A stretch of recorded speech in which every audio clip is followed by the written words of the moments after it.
Estamos de volta, vamos lá agora bater um papo com ele. Guilherme Zanin, estrategista da Avenue, que já está aqui para conversar com a gente. Guilherme, muito bom ter sua participação aqui conosco no Top News, toda quarta-feira. Muito obrigada, seja sempre bem-vindo aqui na nossa programação.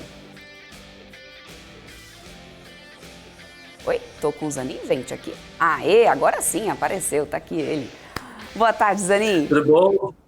Boa tarde, Débora, Gabriel. Um prazer estar sempre com o pessoal da BMC aqui. Prazer enorme. Zanin, vamos lá. Tivemos, toda essa repercussão aí, toda essa bomba que caiu aqui no nosso colo, inclusive, a partir nesse pregão de terça-feira, finalzinho do pregão já, Essa novidade aí agora de um novo imposto aí já de mais de 9% na exportação do petróleo. Isso ninguém estava com petróleo bruto, Ninguém estava contando com isso de última hora. A minha grande questão é, como que fica o olhar do investidor estrangeiro para o Brasil num momento como esse, em que a cada momento a gente é pego de surpresa ali no salto, inclusive, quando se tem empresas de grande volume negociado, como a Petrobras, por exemplo, que, óbvio, acaba sendo diretamente impactada, mas não só a Petrobras, tem outras companhias ali do setor que são exportadoras também, que tem ali dinheiro de capital estrangeiro envolvido, ou seja, qual que é a mensagem que a gente passa, então, para o investidor estrangeiro? Qual tem sido a repercussão aí fora do Brasil agora nesse momento? Bom, Débora, acho que a primeira coisa que a gente tem que ressaltar é que quando há muitas mudanças nas regras, ou quando as regras não são claras, claramente isso impacta na visão do investidor estrangeiro com relação ao futuro da economia. É menos previsível quando a gente vê um governo intervindo, ou aumentando imposto, ou fazendo coisas antimercado, que a gente chama, ou formas políticas de você conduzir a política fiscal e monetária que não são a favor, normalmente, das empresas. Muitos podem advogar isso como positivo para a arrecadação do governo, mas isso acaba tendo um grande impacto na atividade econômica e, consequentemente, nas expectativas com relação ao país. Eu acho que o grande destaque é que 2023 começou principalmente positivo em janeiro. A gente teve sim uma desaceleração em fevereiro.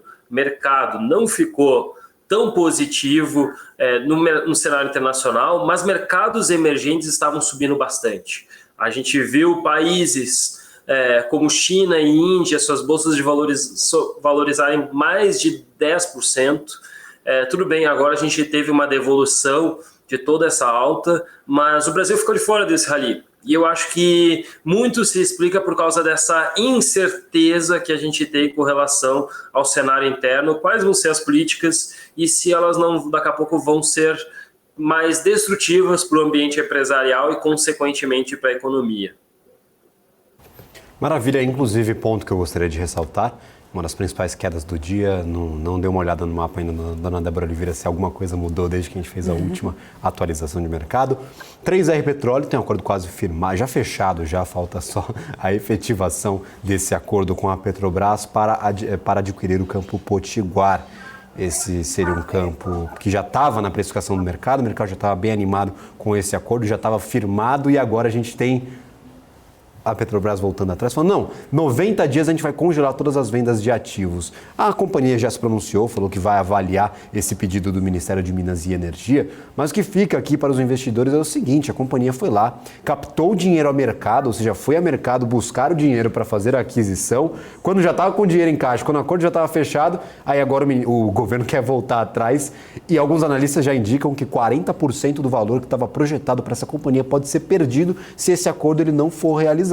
Então é aquela insegurança jurídica que a gente sempre chama a atenção, pelo menos na história recente aqui do Brasil, onde decisões são tomadas e logo em seguida revertidas. A gente vem conversando bastante sobre a Eletrobras, que foi privatizada e agora há conversas para tentar reverter a privatização da Eletrobras. A gente conversou sobre a contribuição social, sobre o lucro líquido que foi extinta e agora foi retomada pelo STF. Então, a gente tem um eterno tabuleiro aqui, onde a gente nem sabe quais são as regras do jogo. E isso para o investidor internacional, como o Zanin mencionava, ressaltava aqui na sua resposta, é muito incerto, gera muita expectativa negativa e não dá tanta segurança para o dinheiro vir aqui para o Brasil. Lembrando, nós tivemos dados de fluxo de capital aqui para o Brasil divulgados hoje. O Alexandre Cabral ele comentou isso anteriormente na nossa programação. O dinheiro gringo está saindo da Bolsa, mas ele não está indo para renda fixa, ele está saindo do Brasil, ou seja, aquele dinheiro que está sendo liquidado das ações aqui no Brasil, eles estão sendo exportados, ele está voltando para a sua terra de origem. Então, o investidor não está nem animado com a renda fixa no Brasil, não são 13,75% que está colocando aí um sorriso nos investidores internacionais. O pessoal está saindo de bolsa e está indo embora, dona Débora Oliveira. Maravilha. Inclusive, eu gostaria de ressaltar um dos pontos. Guilherme Zanin, acho que a principal surpresa de ontem não foi a retributação dos combustíveis aqui no Brasil, e aí puxando para o cenário internacional, claro.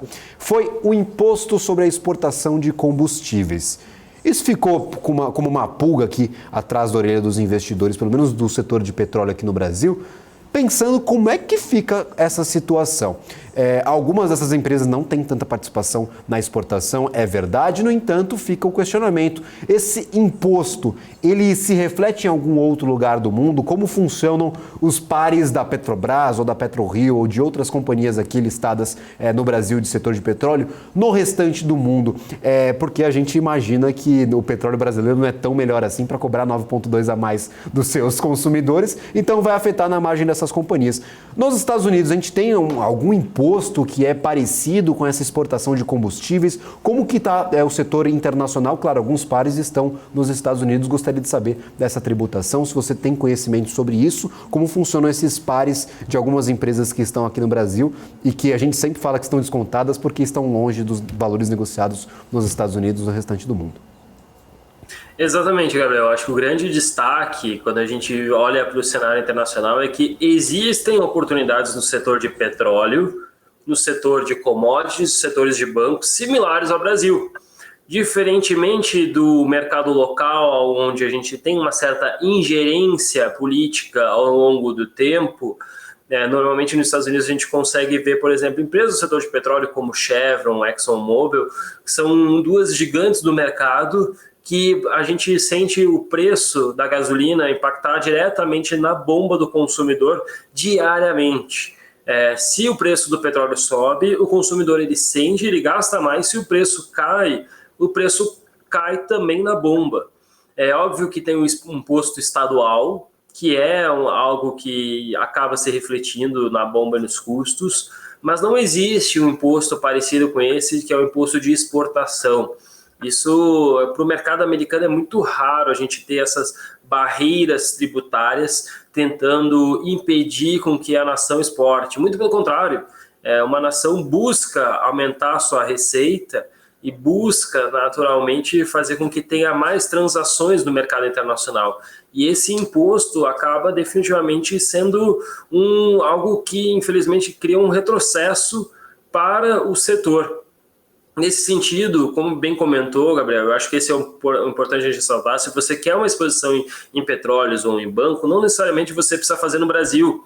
O Brasil, sim, tem essas empresas mais descontadas. Se a gente olhar a relação de valuation de uma Chevron, ExxonMobil, similar à Petrobras, só que com pelo menos alguns valores melhores, alguns resultados financeiros mais bem executados, porque ela é uma empresa totalmente privada e ela busca o lucro para o acionista, seja através de remuneração, dividendos, recompra de ações, mas a pessoa sabe que ela está exposta puramente a commodity e ao setor, não com intervenções daqui a pouco que sejam negativas. E acho que faz total sentido as empresas brasileiras serem descontadas, só porque isso parece atrativo, barato. Na minha opinião, eu acho que não faz sentido. Se você quer ter uma exposição a um desses setores, vá no melhor player daquele setor, aquele player que é mais eficiente, e geralmente no mercado internacional existem muitas possibilidades para o investidor também poder aplicar.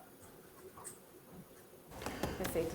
Zani, olhando agora um pouquinho, mudando um pouco de assunto, né, e já trazendo agora mais um cenário europeu. A gente teve aqui nos últimos dias, o mercado inclusive hoje fechou em baixa novamente, com o mercado baixando um pouco as expectativas ali em relação ao mercado europeu. Vinha sendo, claro, tirando os emergentes, acaba sendo ali uma boa opção o mercado europeu, mas diante dessa desestimulação dos investidores, né, o Banco Central Europeu, inclusive, deve continuar acentuando os juros por lá. Você acredita que isso pode favorecer de alguma forma o mercado americano, né, frente a essa desvalorização do europeu, pelo menos a essa retirada do mercado europeu das expectativas dos investidores como estava até semanas atrás?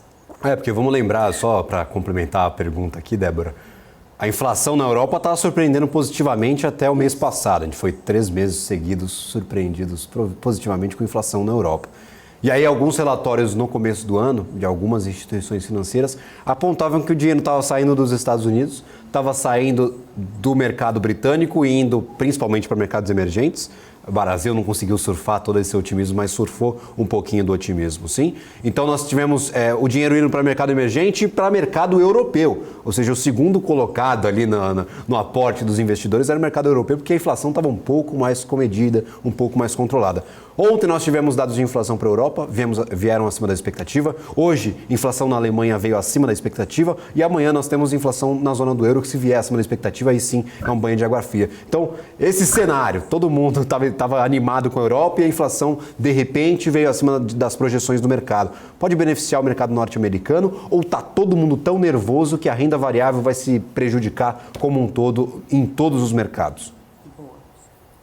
Assim, eu acho que o grande destaque, a gente até fez um texto essa última semana, foi comentando It's all about inflation, né? É tudo sobre inflação.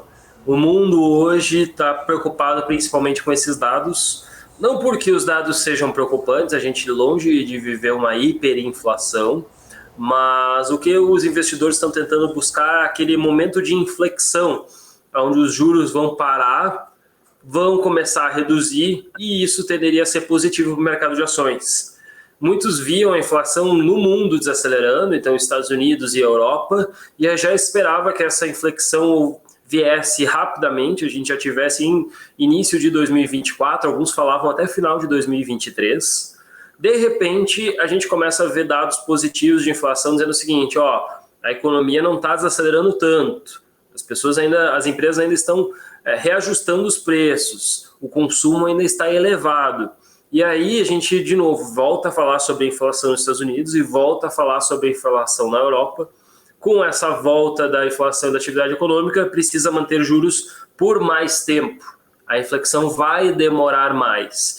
E isso foi negativo para o mercado de ações. Eu acho que o grande destaque do mercado europeu, Gabriel, principalmente com relação ao valuation dos países, muito se fala que o Brasil está historicamente em valores abaixo da média, mas se a gente parar para pensar por essa mesma ótica, a Europa também está abaixo da média. A Alemanha negociando as menores relações PI, o preço-lucro, né, price earnings, de todos dos últimos 10 anos. Itália negocia abaixo de PI dos últimos 10 anos. China negocia abaixo do PI médio dos últimos 10 anos. Índia também. Então, quando se fala que o mundo está barato, na verdade se fala que os mercados de ações estão baratos ao redor do mundo e não apenas do Brasil. E o mercado americano é aquele mercado visto como mais resiliente, que demonstra mais força, mais segurança e que hoje remunera a taxa de juros de 4,5% em dólar, às vezes, dependendo dos títulos corporativos, até mais do que isso. E a gente vê isso como algo bastante positivo, porque demonstra a resiliência da economia americana e a preocupação. Quando os investidores querem algo mais considerado previsível, mais estável, eles entendem que o porto seguro é o mercado americano. Então, não à toa que esse fluxo da Europa voltou para os Estados Unidos e provavelmente isso vai acontecer. A Europa se sempre pensou também como um dos portos seguros, mas claramente o grande hub financeiro internacional se torna cada vez mais o mercado americano. Inclusive, para além da renda variável, a gente sabe que a gente sempre conversa aqui muito sobre renda variável porque tem mais notícia. No entanto, nos últimos dias nós vimos, principalmente ontem pela manhã, o mercado estava bem estressado nas treasuries norte-americanas, ou seja, nos títulos de renda fixa, nos títulos do Tesouro norte-americano. A gente teve uma forte alta ontem nos valores negociados, deu uma acalmada ao longo do dia, mas ainda, historicamente, se nós compararmos 2022 com 2023, a gente está oscilando muito acima do que nós vimos ano passado. Pode ser uma boa alternativa para investidor, para quem quer fugir um pouco da volatilidade, até da insegurança da renda fixa brasileira. Lembrando, tivemos algumas instituições financeiras com renda fixa quebrando nas últimas semanas e as pessoas tendo que recorrer ao FGC. Então, 13,75 tem uma justificativa para estar tão alto, é porque o risco no Brasil é maior do que nos Estados Unidos. Então, pode ser uma boa alternativa, já que as Treasuries estão com valores atraentes, interessantes. Como é que você avalia esse momento para a renda fixa norte-americana, essa possibilidade de investir com uma taxa fixa em uma das maiores economias do mundo, se não a mais estável, é uma das mais estáveis do planeta? Perfeito. Eu acho que o grande destaque, a gente sempre fala que o mercado americano é considerada a única renda fixa do mundo. O resto tudo é spread. Por que a gente fala isso, né? Porque o mercado brasileiro, independente de quanto estejam os juros nos Estados Unidos, ele vai ter algum spread de risco. Mesma coisa para o mercado indiano, para o mercado chinês, para o mercado europeu. Depende do risco, relação risco-retorno, você adiciona spread sobre a renda fixa americana, virtualmente considerada a mais segura do mundo, um dos melhores ratings possíveis, nunca deu calote. E essa taxa, historicamente, se a gente pega os últimos 20 anos, já teve momentos a zero, e um dos maiores momentos dos últimos 20 anos foi próximo a 5%. Hoje a gente já vê de novo a taxa americana voltando em 4,5%, com expectativas de 5% até 5,5% para títulos de curto prazo. Ou seja, a gente está num dos maiores patamares de taxas de juros para os investidores de renda fixa dos últimos 20 anos. Você vai ganhar 5% mais dólar, ou seja, se a gente fosse fazer uma proxy no Brasil, não seria CDI 13%, porque tem um desconto, mas seria mais próximo a uma inflação mais 6%, ou dólar mais 5%, 5,5%, 6%, dependendo do título. Então, eu acho que se a gente olhar por essa ótica, faz total sentido. A nossa visão, o mercado de ações, ele ainda demonstra certa instabilidade. A gente ainda tem alguns ativos que estão mais caros comparados com a média, tem resultados que estão ainda desacelerando e podem desacelerar mais ainda. Então, assim, não existe um consenso para o mercado de renda variável. Agora, renda fixa, hoje é inegável que você tem uma oportunidade que é uma das taxas mais altas dos últimos 20 anos. Eu acho que o investidor que gosta de renda fixa e busca também investimento em dólar, talvez essa seja uma das grandes oportunidades que ele vai ver nas últimas décadas. Para o pessoal que fala que dólar a 5 é compra, eu julgo que estejam apostando a favor da moeda norte-americana. Sempre aparece alguém aqui no nosso chat falando, não, dólar nesse patamar de preço, quando a gente viu o dólar ali a 5,10, 5,9, até batendo os R$5, falou, não, dólar é compra, mas agora só comprar dólar e ficar com a inflação tomando uma cacetada todo ano, aí não faz tanto sentido você investir na moeda estrangeira só por ter moeda estrangeira. Claro, se você quiser se expor a um patrimônio ali em dólar, mas agora agregar isso a uma renda fixa, a uma projeção ali de uma taxa até já prefixada ou pós-fixada com os juros nos Estados Unidos, já que os juros não vão cair com tanta rapidez quanto o mercado pensava, acho que pode ser uma boa alternativa e, claro, deve ser um dos investimentos a ficar no radar aí dos investidores que estão nos assistindo. Não é tão atrativo, tão sexy como o mercado fala, quanto vou investir numa empresa e a ação vai explodir, mas, claro, pode ser uma avaliação ali que você faça na hora de investir e tem espaço no seu portfólio. Então, nota aí para todo mundo que está nos assistindo para ficar de olho em renda fixa, ainda mais neste momento, e principalmente renda fixa norte-americana. Recado mais do que dado, né, Zanin? Quero muito agradecer a tua participação aqui conosco sempre, toda semana. Um forte abraço aí para você e para todo o pessoal também na Avenue, sempre junto aqui com a gente. Muito obrigada mesmo. Já esperamos você aqui semana que vem, Zanin. Obrigado, concordo com todos os comentários do Gabriel. Acho que é uma nova modalidade de investimento que está iniciando e cada vez mais quem souber dessa grande oportunidade vai conseguir se beneficiar. É um prazer estar aqui com o pessoal da BMC, podendo compartilhar essas informações, e até semana que vem. Até mais. Um abraço, Tchau, tchau. Janine. Tchau, tchau. Tchau, tchau.